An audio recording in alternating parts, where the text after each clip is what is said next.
Yeah. Happy July 3rd, everybody. It's a good Thursday morning. It's actually pretty mild out still. It's nice and cloudy, so the sun's not had a chance to come out and start stomping the shit out of everything just yet, but it's going to end up being a hot one. So we're going to come out here and do this video real quick.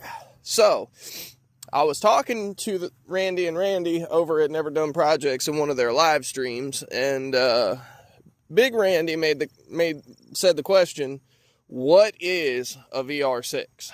Well, little Randy started to respond and said it was a 5-cylinder.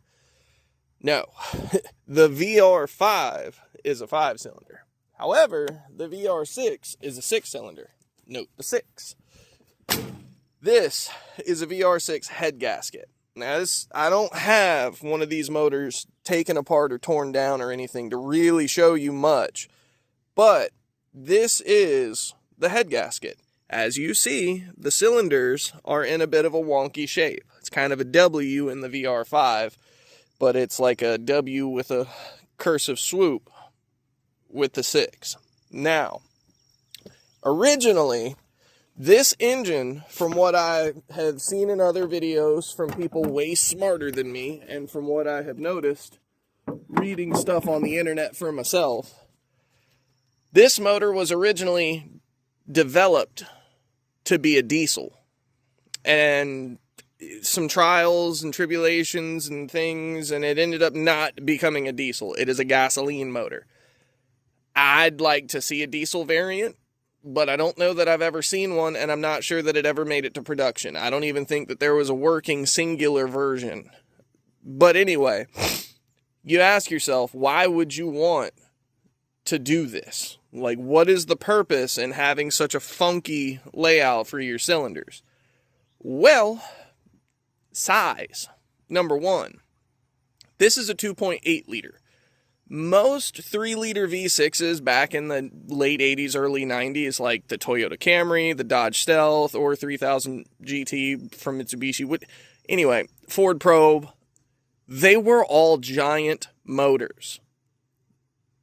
This is a very neat, tidy, like, this is where the head ends, this is where the head begins. And you see right there, that's the beginning, and then back here where the exhaust flange is, that's the end. And you're housing all 6 cylinders here. So as you can see, I've got room to shove my hand down in here and work on stuff. I can go to the back, and so it's a space thing, number one. Number two, I believe an unintended side effect, but a very appreciated side effect, is the smoothness. Now, inline 6 engines are well known for building a ridiculous amount of torque and doing it incredibly smoothly. That there Ford has the 300 4.9 liter in it. Everybody that has ever used, driven, or seen one of these knows it's one of the most gutless engines if you're trying to go fast. But you hook that bitch to a trailer or hook to drag something, and the low-end grunt that truck makes with that motor, it rivals most diesels back in the day. Like, it's almost a 300 foot-pound of torque motor, and the V8s back then were only doing like 240. So it's a ridiculous performance. And I'm probably wrong on my torque figure for that, because there's gearing issues and things and stuff that make a difference. The sun's coming out. But anyway, there's an oddity to the VR6 that a lot of people don't really understand. This motor was kind of sport tuned from the factory. It had to be. Because of the way the cylinders are laid out, and the fact that you do have one bank sitting closer to the front of the car than the other, and vice versa for the rear, you end up having these paths, the intake tube ports or the exhaust ports, whichever, close, far, close, far, close, far, close, far, close, far, close. So the whole idea here is that it has unequal length runners inside of the head itself, and that potentially causes uneven horsepower production.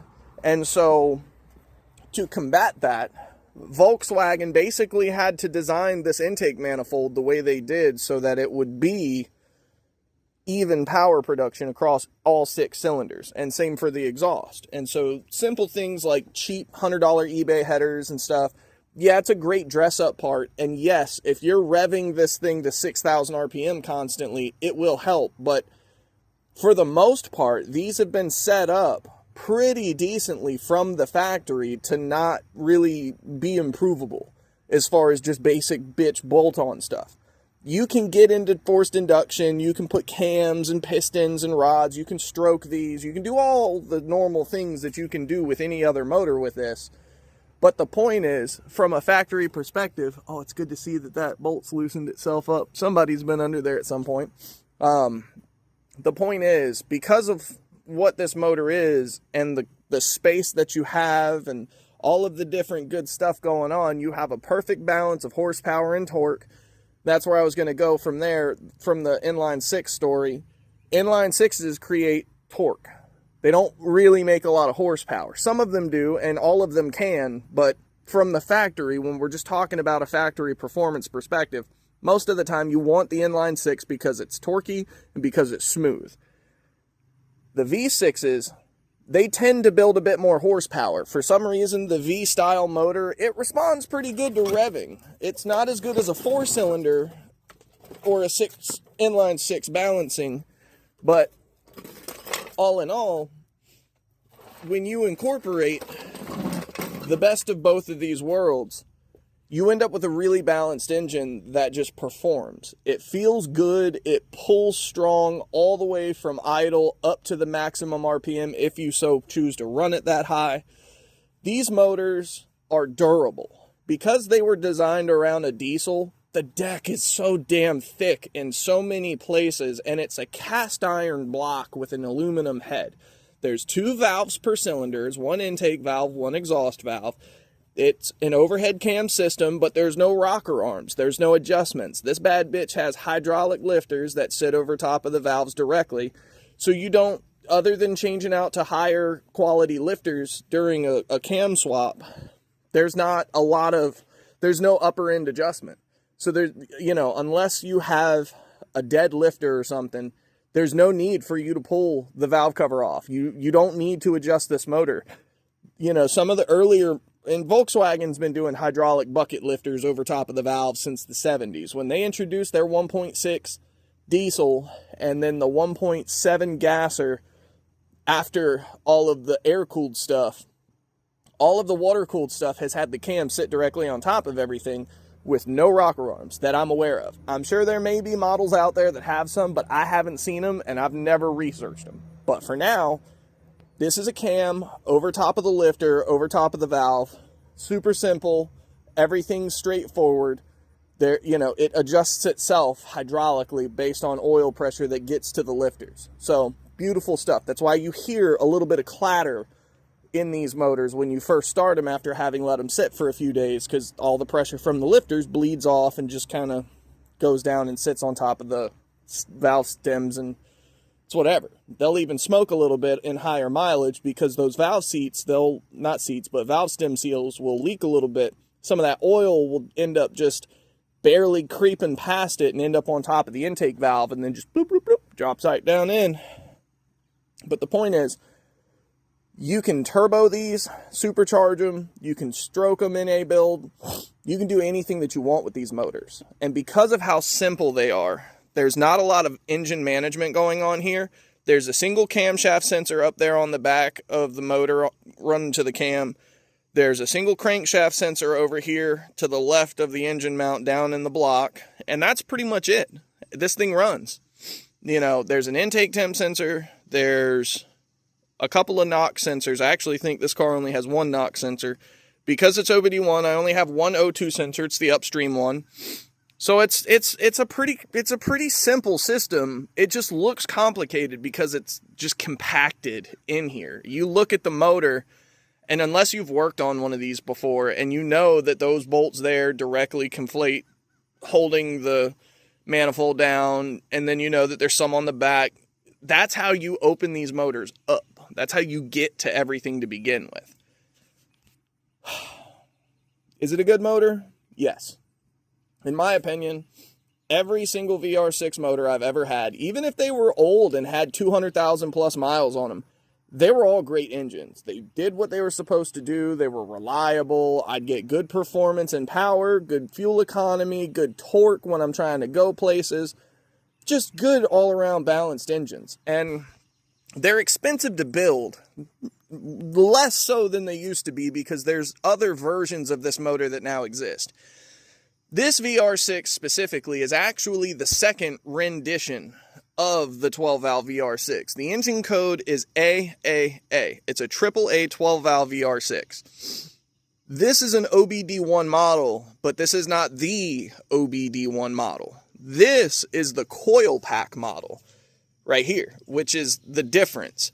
The true OBD1 VR6 came in this car as a 93, which was my original car back when I was a teenager. They had distributors. Not a lot of people actually know that VR6s with distributors exist. The VR6 went into this car, the Corrado, and then it went into the Eurovan. I'm not sure if there were other models across the rest of the world that maybe saw this motor, but as far as here in the States, Corrado, Passat, Eurovan. Those were the three models that got this engine before 1995, I believe. 1995, right as they were starting to introduce the OBD1-2 crossover, Volkswagen started putting the VR6 into the Golfs and the Jettas, but they were GTI models. I don't remember if there's a 94 OBD1 GTI VR6 model that was ever produced. I'm not sure. There could be. I've probably just not seen one. There's a lot of cars out there. There's a lot of things that these dealers did back in the day that they don't do anymore. I'm gonna take this New Speed shit off because this here metal pipe, the whole idea is that as long as you've got good clamps up here, and you see how that's actually deflecting downward, yeah, I really don't like that. As long as all this is properly supported by these, the air filter should actually sit there just fine. I wish I had the stock airbox with this thing. Golly dig, that would have been awesome. But anyway, see, this is my ADD getting the better of me, kind of running me around. But the point is, these motors are pretty damn good. They look complicated at first glance, but the moment you pull this intake manifold off and get that lower plenum off, you realize all that's under here is an oil filter housing, an oil cooler, and then some little coolant sensors. The hardest part of this engine, believe it or not, is what's called the crack pipe. And they call it that because it cracks. And thankfully, I don't have an open motor for me to show you the head design or what it looks like under the valve cover or any of that stuff. But I do have this Jetta over here that has the motor exposed on the front end because the radiator support's been pulled out. Okay, so we're gonna just I'm just gonna stick y'all in here. So you see these coolant temp sensors? There is a pipe right there. That pipe right here that's shadowed under my finger. You see how it comes into the back of that flange right there? Well, that crack pipe is what likes to break on the front of those motors. And because it runs across the front of the motor like it does, it's actually a bit of a bitch to get to. And when the front of the motor's not exposed like it is on that Jetta over there, you're taking everything on the upper side apart. You're pulling the alternator off. You're pulling the power steering off. I think you're pulling the water pump out because you'll end up needing to push on the pipe to push it out of the outlet from the water pump. And all this shit over here comes out. Like there's not a lot that you can do to avoid it neither. But if I need to get into this, I'll get into it. My whole thing is I'm going to try and keep this car as stock and original as what's possible. And we're going to fix the things that need to be fixed as they need it. Not necessarily because I want to. because there's lots of stuff I want to do, but the fact that this car runs as smoothly as it does, I really don't want to affect that. I don't want to change it. I don't want to interrupt it.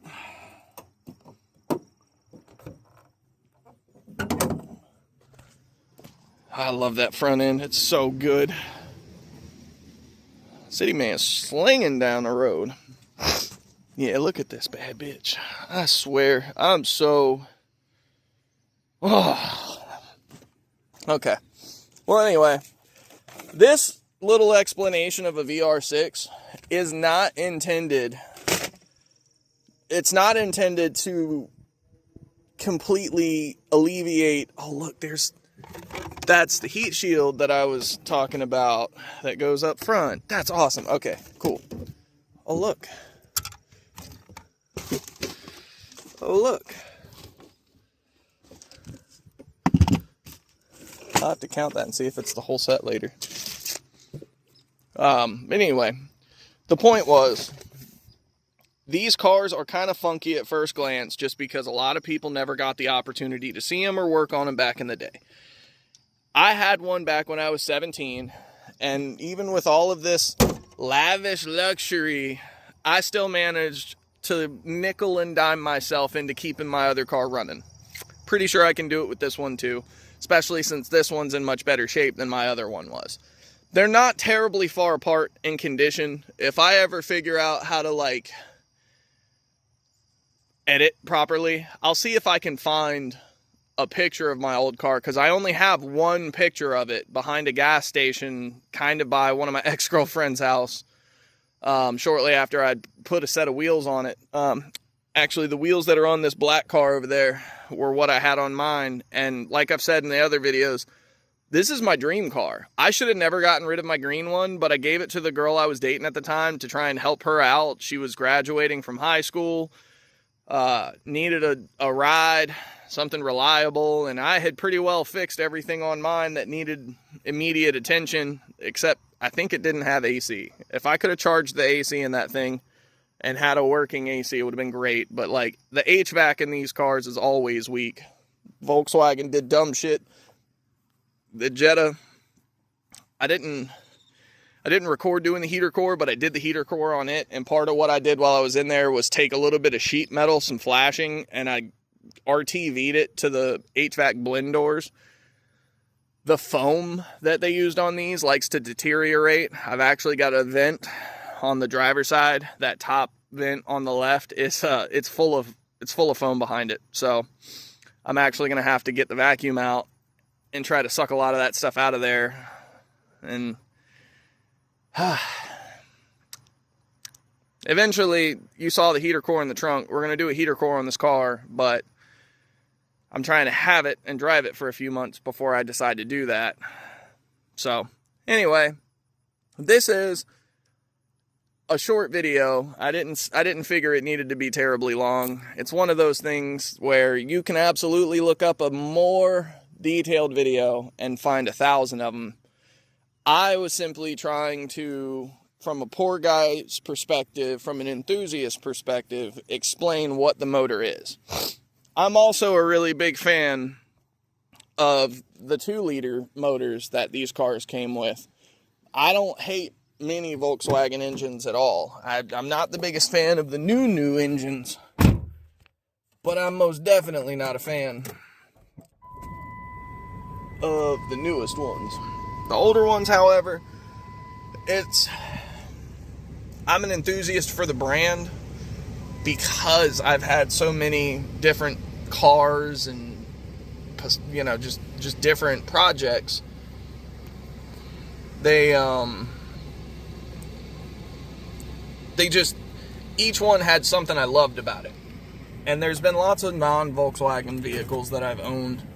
I mean, you see me driving a Dodge right now. There's not a lot to a Caravan. There's not a lot to complain about, but there's absolutely plenty to fucking hate about it. You know, these vans, they work, they have features, they've got all the bells and whistles that a car has, but at the end of the day, it's a fucking van. Like, unless you're specifically trying to, like, dad van, soccer van kind of thing, like, it's hard to make these things cool anymore because it's a minivan.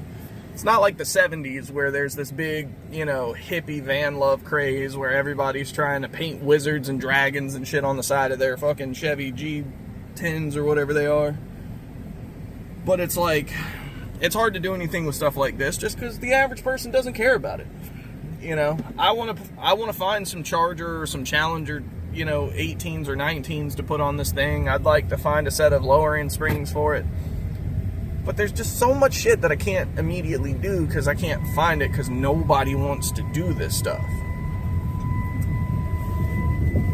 Look at how hard our man was driving trying to get to the next stop. That dude was flinging. Hell yeah.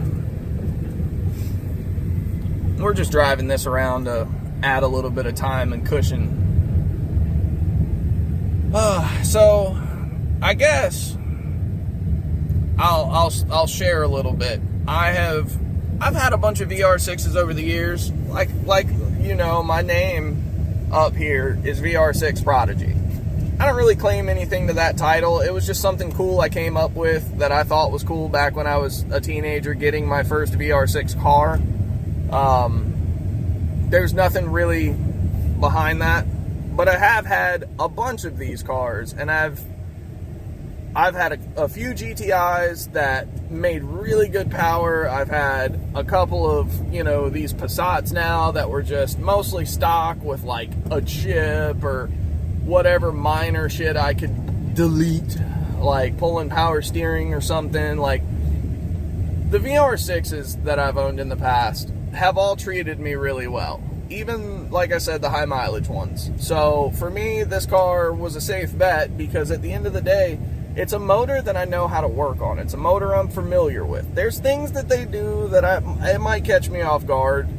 And the fact that this one's an OBD1, it'll make it kind of a pain in the ass to be able to diagnose it because I'll have to do things to, you know, figure it out. But I'm not mad at that. You know, back in the day, once upon a time, cars didn't have lights that told you that they were messing up. They just, you'd end up leaving the house and then you'd just not make it where you were going. And that was that. You'd be like, all right, well, let me get it to a shop. Nowadays, you've got computers talking to computers talking to computers, and there's just so much shit, so many hoops to jump through, so many steps to take, and you figure we've got right to repair laws and all this other shit, but I'll be damned if manufacturers aren't doing the absolute most that they can possibly do to try and avoid making a product that you or I can be enthusiasts for. Like, I get it. There are things that exist in the world that are built to such precision that perform specific jobs that keep people alive that you don't want any just normal jack-off walking up and messing it up. Like, you just don't. You know, electrical, for example. If you've got a whole commercial building that's being wired up for a bunch of bullshit, do you want someone who doesn't know what the hell they're doing coming in, getting shocked or shocking other people or energizing something they shouldn't? Fuck no, you don't. So there's a lot of stuff that I'll agree with, like a John Deere harvester combine. John Deere is one of the biggest anti-right to repair companies out there. They have fought tooth and nail every twist and turn that they possibly can to try and not give out the information that they're legally required to give out. And to this day, they make it as difficult as possible. You have to fill out ridiculous forms, and you have to wait for approvals, and you have to have all this extra dumb shit go down just for you to get a little bit of literature about a machine that you potentially spent upwards of $1 million+ on. You know, there are tractors out there and combines and other pieces of equipment that are well over $1 million, and the American heartland runs on those pieces of equipment. So when you've got a dealer, a manufacturer that produces a product and sells it at such a ridiculously high dollared amount, and then they screw you at every twist and turn for any kind of maintenance or anything that you could possibly need, they fuck you on it as hard as they can. It's like the South Park cable company. It's like you almost expect them to pull little patches down off across their nipples and start rubbing it. It's like, oh yeah, oh you want to have your service and use it too? Oh, that's just too bad. All the while rubbing the shit out of their nipples. Like, it's the most asinine. Anyway, the point is, manufacturers keep trying to come up with new ways. They claim it's to be efficient. They claim it's to improve reliability. But when the fuck have you seen a car reliable beyond the 90s or early 2000s? Well, the answer to that is you really haven't. There are winners from all manufacturers, cars that defy logic. I have seen mid-90s Ford Tauruses still rocking on 200,000 miles with the original head gaskets, with the original transmission. But we all know anything from like 1994 all the way to 2005 or so, when they stopped producing the round Taurus bodies, we all know that those things were head gasket popping, transmission jumping pieces of shit. Everybody knew it. If you bought a Taurus, you didn't spend more than $1,000 on it, and that's because the fucking thing ran good when you saw it. If you didn't buy a Taurus if it smoked at all, and you didn't buy a Taurus if it shifted hard, because you knew that was it on its way out. So, I've seen Ford Tauruses that defied the standard, defied the norm, and they absolutely performed for decades, day in, day out, as reliable vehicles the way Ford originally intended them to be. But the vast majority of them were fucking junk. Whether it was an electrical ECM short, which lots of them had after the 2000s, or it was a head gasket, you could not buy a Taurus and have it for more than 80,000 miles without having major fucking conundrums. And that's the problem. Nowadays, you're getting even less mileage than that. There's Hyundais and Kias and Chevrolets and Fords and, imports and domestics. They're all out there, and they're randomly doing dumb shit. They're randomly popping fucking parts and belts and motors and all kinds of crazy shit for no reason. This is just like that stretch belt shit that they came up with for Ford, where you have to have that special tool that holds the belt on the pulley just so that you can roll the pulley over and stretch this belt into place with no... Why? Give me a fucking tensioner. Charge me the extra $4 on the fucking sticker price and give me a mechanical fucking tensioner. I'm gonna find a way to put a mechanical tensioner on it, and I'm never gonna use your fucking stretch belt ever again in my goddamn life. Like, get the fuck out of my face with so much of this dumb shit. Like, and I don't mean for me to turn around and start ranting about some of this stuff, but I love the Passat that I bought so much because it's like the cusp of becoming overly tech, in my opinion. The car has a real computer that talks to the different sensors, and it monitors what's going on, and it makes real-time changes to what's going on in order to keep the car running good.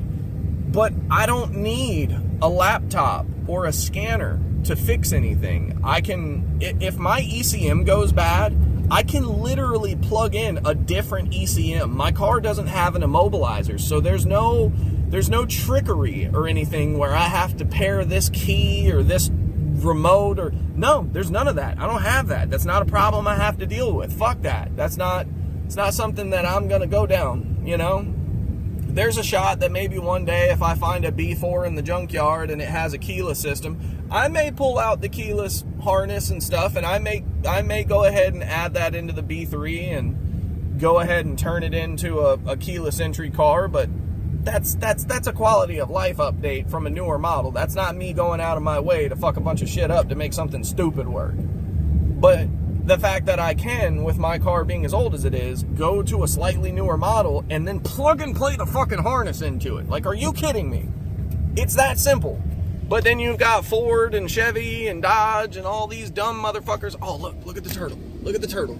I'm gonna protect you, turtle. I'm gonna leave you alone and go wide. That's right, buddy. Yeah, I don't like running over turtles. Not for nothing. I don't want to hurt the turtle, but I also don't want to pop my fucking tires by being the asshole that karma bites in the ass for running the turtle over to begin with. And you guys know, I'm sensitive about my turtles. Them goddamn sea turtles be trying to bite me in the ass, and I ain't even playing about it. You watch. If I ever go out on a boat, I promise, do not go with me, because that fucking boat is going to sink, and I am somehow going to end up being bitten in the ass by a turtle. I'm not going to die because a shark ate me. I'm going to die because a turtle bit me in the ass, and they fucking infected me before they could pick me up out of the water. And what's even funnier about this is I'd be in salt water, which you would think would be good for preserving and cleaning the wound. Hell no. that turtle's going to have bacteria specially formulated to the salt water because it's a saltwater turtle, and it's going to overcome the salt water and it's just going to kill me. I'm going to die via sea turtle, I promise. Anyway, now that we're back at the house and done driving around, and I'm trying to circulate that Lucas that I was dropping in here yesterday just a little bit. You know, trying to see if I can bring this transmission back around gently, because it's not shifting. It's shifting a little hard, and it's doing some minor things, but it's not like slipping. It's not missing any gears. It's just shifting a little hard. So squeeze a little bit of this goo in, and we'll be good. But anyway, I feel like it's been enough time of me talking about sea turtles and, you know, not really explaining my my vr6. What I can tell you is that years and years and years ago, I had a Dodge Stealth, of which I thought was pretty damn fast. Obviously not the fastest car in the world. If you're familiar with what a Dodge Stealth is, then you know they're quick, they were fun, they were front wheel drive. I don't remember if the Stealth ever ended up all wheel drive, but they were front wheel drive. They made decent power, like 160 or 70 horse or something like that. I don't remember exactly. But the platform was nice. It planted pretty good. The power it put the power down that it had pretty good. But I got my shit pushed in by a damn vr6 GTI the first time I saw one, and it was just crazy. I thought my Stealth was quick. I was curb stomping Hondas and Accords and all kinds of shit, and no, that vr6 came along, and it pretty well around 70, 80 mile an hour started moving out like I had put my shit in reverse. And yeah, that pretty much started it from then forward. And I'll never forget, it was my buddy Jamie's dad. Man, dude, old guy was cool. Dave was an awesome dude. I need to go back to the old neighborhood and stop by and see if he's still doing all right. Try and see if I can get up with Jamie again, because Jamie's good people too. Damn, whatever that heat's coming from, that shit's hot.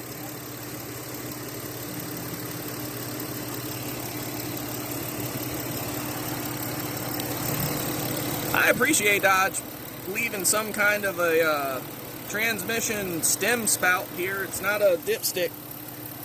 It's not a dipstick tube, because there's no dipstick, but it's a tube nonetheless.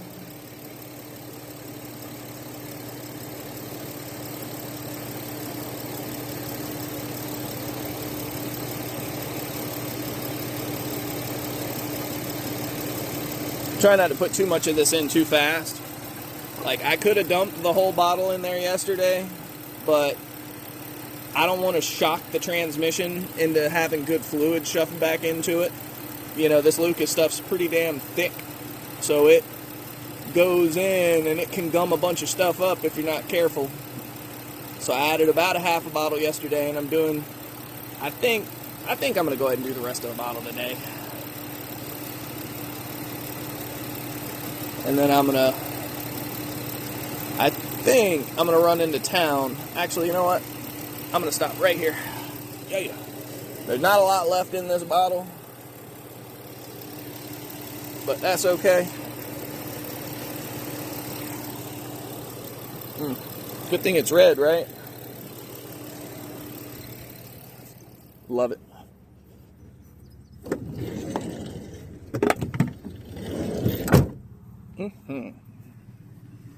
Oh, my light's coming out. Looks like I'm gonna have to address that at some point. Alright. Well, on that note, I think I'm gonna go ahead and call it. Thank you guys for stopping by and listening to my rant about the manufacturers. Thanks for listening to my shitty explanation of what a VR6 is. I can't really show you much until I can take some videos of me being able to like drive the car around and just show you how well it does, you know? So at this point, unless you go buy one for yourself, and I'll be honest, Mark IV, Jetta, Jettas and GTIs are out there with VR6s in them for around $1,000 or less, because a lot of them do have high mileage on them, and a lot of them need chain tensioners now, and people don't realize it. So they start hearing some chain rattle, and they assume it needs chains, and then they don't do the chains because they don't have the money for it. And because people couldn't afford it, they just didn't. A lot of these vehicles just kind of ended up in the junkyard. A lot of these motors and swaps ended up in the junkyard, and it is what it is. But anyway, guys, thank you so much for hanging out for this 30-some freaking minutes of nothing, basically, because I'm not a scholar. If you ask me specific questions, I can answer them. You know, I'm not trying to Google the entire world for you or anything, but if you're a Volkswagen enthusiast or you think you want to get into Volkswagens, ask me a question. I can answer questions so much easier than I can manage my ADD to try and stay focused on a specific topic. I was trying to tell you about a VR6, and then we started talking about manufacturers and the dumb shit that they do. So, like, let's be honest. I'm not the greatest candidate to, you know, focus on anything unless you give me something to focus on. Like, if I know there's a job that I need to work on, I go work on that job, and I stick with it pretty good until at least the 3/4 of the way through the job mark, and then I'll start to procrastinate a little bit. But ask a question. I can help you. I can text. I can talk to you. I can pretty well text back through YouTube pretty easily. So just reach out. Tell me what you want to know. If there's anything specific I can guide you towards, I will do my best. If you have the opportunity to buy a Mark III with a VR6 or a B3 or 4 with a VR6, do it. You won't regret it, especially if it runs. If it already runs and drives and doesn't need a clutch and doesn't need immediate work, you won't hate the car. I promise. Especially when you realize that they get like 30 miles, 32, 33 miles to the gallon, and they have cold ass AC when you get that system working. And I mean like winter time ice chunks coming out of the vents type cold. So like, you know, treat yourself. Get something nice. Don't forget to follow or subscribe, whatever they want to call it up here. I could use all the subscribers possible. I've noticed that I've grabbed a few here and there on the more recent. I think I've picked up like 6 across the last week. Thanks, guys. I appreciate all the support. If there's anything that you want to see specifically, again, comment. Just let me know. If it's VR6 related, if it's anything related, because you see, I got a yard full of everything just about. I mess with a little bit of anything. So, you know, engagement. That's all I'm trying to do. You guys are awesome. As always, thank you so much for the support, and I'm going to see you guys on the flip side. Bye-bye.